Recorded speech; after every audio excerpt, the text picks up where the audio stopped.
हमारे सांसद जियाउर रहमान जब संभल में ही नहीं थे और उसके बावजूद भी उन पर एफआईआर दर्ज करना कि नईम की जान गई है और पुलिस की गोली से गई है। एक पुलिस अफसर ये कह रहा हो कि नेता बनना छोड़ दो, नेताओं का सहारा लेना छोड़ दो।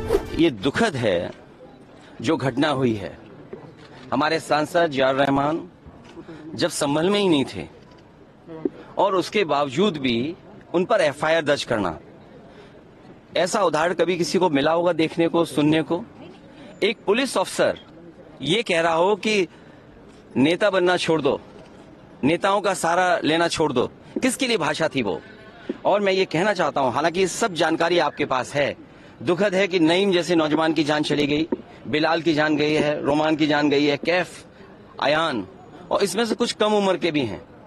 मुझे याद है जब मैं लखनऊ में प्रेस कर रहा था, उस समय जो जानकारी थी और जो जानकारी छिपाई जा रही थी, जब वहां पर लोकल स्तर से जानकारी हासिल हुई, तब मैंने कहा कि नईम की जान गई है और पुलिस की गोली से गई है। आप लोगों पे सब वीडियोस हैं, आप लोगों पे जगह जगह से वीडियोस मिले हैं, कवरेज है पूरा का पूरा कराया गया ये दंगा है। और किसने कराया? सरकार ने कराया, क्योंकि सरकार जो बेईमानी कर रही थी, सरकार जिसने वोट लूटा, सरकार ने जिसने मशीन पर ईवीएम की बटन बार बार पुलिस से दबाई, प्राइवेट ड्रेस में पुलिस लगाई, उस चुनाव में इनकी धांधली, इनकी चोरी न पकड़ी है, इसलिए जानबूझ करके संभल में घटना कराई है। और मैं पढ़ना चाहता हूं, संभल की शाही जामा मस्जिद के खिलाफ 19/11/2024 को सिविल जज चंदौसी संभल में एक याचिका डाली गई। कोर्ट ने दूसरे पक्ष की सुने बगैर उसी दिन 19/11/2024 को सर्वे के आदेश दे दिए। ताज्जुब तो इस बात का है कि ऑर्डर मिलने के बाद ही संभल के जिलाधिकारी, संभल के पुलिस अधीक्षक आदेश को पढ़े बगैर 2 घंटे बाद ही सर्वे के लिए पुलिस बल के साथ शाही जामा मस्जिद पहुंच गए। जामा मस्जिद की कमेटी, जनप्रतिनिधि, उलेमा इकराम, सभी अधिवक्ताओं ने सहयोग दिया। जिस समय पहली बार सर्वे हुआ है और कोर्ट के आदेश के बाद पूरा का पूरा सहयोग, जो भी वहां जिम्मेदार लोग थे, जो भी जिम्मेदार वहां पर मौके पे थे, सबने सहयोग किया। जिलाधिकारी संभल और पुलिस अधीक्षक संभल ने 2.5 घंटे सर्वे के बाद कहा, अब सर्वे पूरा हो चुका है और अब रिपोर्ट कोर्ट को भेज दी जाएगी। दिनांक 22/11/2024 फ्राइडे को जुमे की नमाज के लिए लोग नमाज अदा करने के लिए जामा मस्जिद पहुंचे, लेकिन पुलिस प्रशासन ने बैरिकेडिंग लगा दी ताकि लोग नमाज न पढ़ सकें।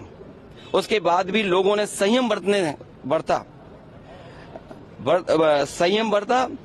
नमाज अदा की और किसी प्रकार का विरोध प्रदर्शन नहीं हुआ, किसी तरह की विरोध नहीं हुआ। 29 तारीख को कोर्ट की अगली तारीख तय थी।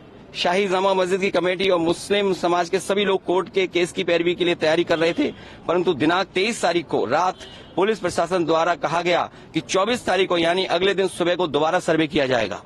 आखिरकार पहले एक बार सर्वे हो गया। ये आदेश पुलिस प्रशासन को किसने दिया कि दोबारा सर्वे आपका होगा, जब पहले सर्वे में सब लोगों ने सहयोग मदद की, पूरा सर्वे हुआ, किसी को आपत्ति नहीं थी सर्वे पर, लेकिन जानबूझ करके आगे शाही जामा मस्जिद की कमेटी और अधिवक्ता ने कहा कि एक सर्वे तो मुकम्मल हो चुका है, अब दूसरे सर्वे की क्या आवश्यकता है। कोर्ट के आदेश का हमने पालन कर दिया, अगर दूसरा सर्वे करना है तो दोबारा आदेश करवाएं, कोर्ट के आदेश के बाद हम दोबारा सर्वे करा देंगे। लेकिन जिलाधिकारी संभल और पुलिस अधीक्षक संभल ने कोई सुनवाई नहीं की और तानाशाही दिखाते हुए और सुबह के वक्त से पहले शाही जामा मस्जिद आ गए। शाही जामा मस्जिद कमेटी और मुस्लिम समाज के लोगों ने फिर भी धैर्य रखा और दोबारा सर्वे के लिए अंदर ले गए। सर्वे के दौरान करीब 1.5 घंटा बाद जब जनता को सूचना मिली तो वो इकट्ठा होना शुरू हो गए। लोगों ने सर्वे का कारण जानना चाहा तो सर्कल ऑफिसर ने उनके साथ गाली गलौज की और लाठीचार्ज करवा दिया, बुरी तरह से जख्मी कर दिया। इसका विरोध करते हुए चंद लोगों ने पत्थर चलाए, जिसके बदले में पुलिस, सिपाही से लेकर अधिकारी तक ने अपने सरकारी और प्राइवेट हथियारों से गोलियां चलाई, जिसकी वीडियो रिकॉर्डिंग है, जिसके एवज में दर्जन लोग गोलियों से घायल हो गए। 5 मासूमों जो कि अपने घर से सामान लेने के लिए निकले थे, उनकी मृत्यु हो गई। संभल का माहौल बिगाड़ने में याचिका दायर करने वाले लोगों के साथ पुलिस और प्रशासन के लोग जिम्मेदार हैं। इनको निलंबित किया जाना चाहिए और हत्या का मुकदमा चलाया जाना चाहिए, जिससे कि लोगों को इंसाफ मिल सके और आने वाले समय में कोई इस प्रकार की संविधान के खिलाफ गैर कानूनी घटना को अंजाम न दे जा सके। और बीजेपी के लोग ये कह रहे हैं कि संभल को बांग्लादेश बनाना चाह रहे हैं। देखिए, अगर आप बीजेपी की बात मानोगे तो गड्ढे में गिरोगे जाके, बीजेपी की बात मानोगे तो खाई में गिरोगे। बीजेपी वालों से पूछिए, क्या चुनाव कराया था आपने उत्तर प्रदेश में? कोई ऐसा मुसलमान भाई नहीं था जिसको इन्होंने रोका ना हो। लाठी से, बंदूकों से गाली गलौज की इन्होंने।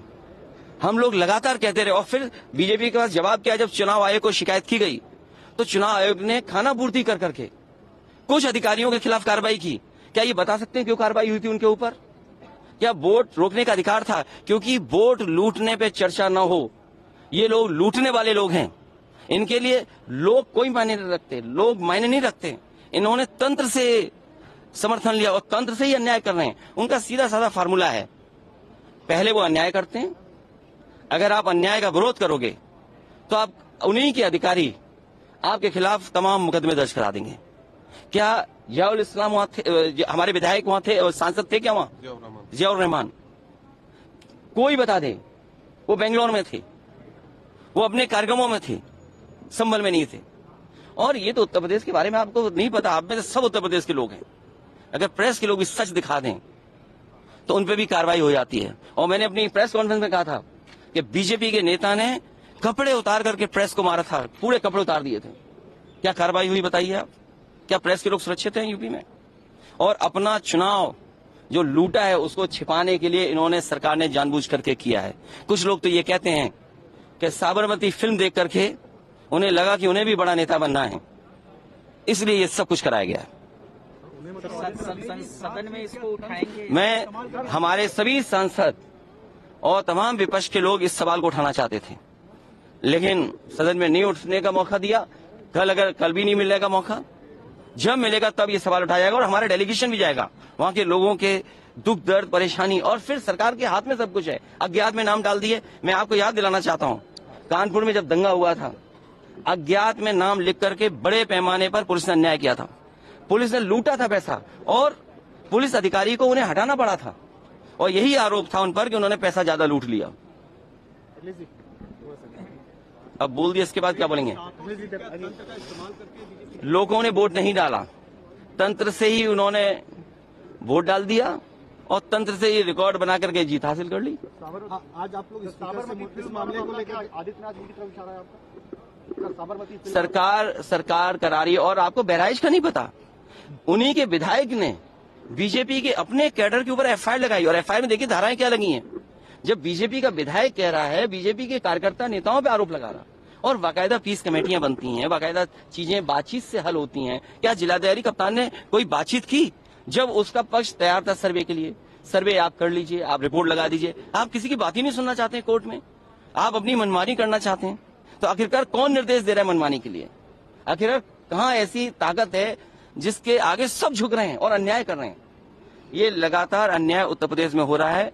ये इसलिए हो रहा है क्योंकि अपनी नाकामी छिपाना चाहते हैं और सबसे ज्यादा कमजोर जो लोग हैं उनकी तरफ ही जाना चाहते हैं। धन्यवाद। इसी तो उन पे एफआईआर दर्ज क्यों होगी या उनका नाम क्यों डाल दिया गया? मैं इसी संबंध में मिला हूं, और अज्ञात में हजारों नाम डाल दिए। इसलिए डालेंगे दबाव बना लें।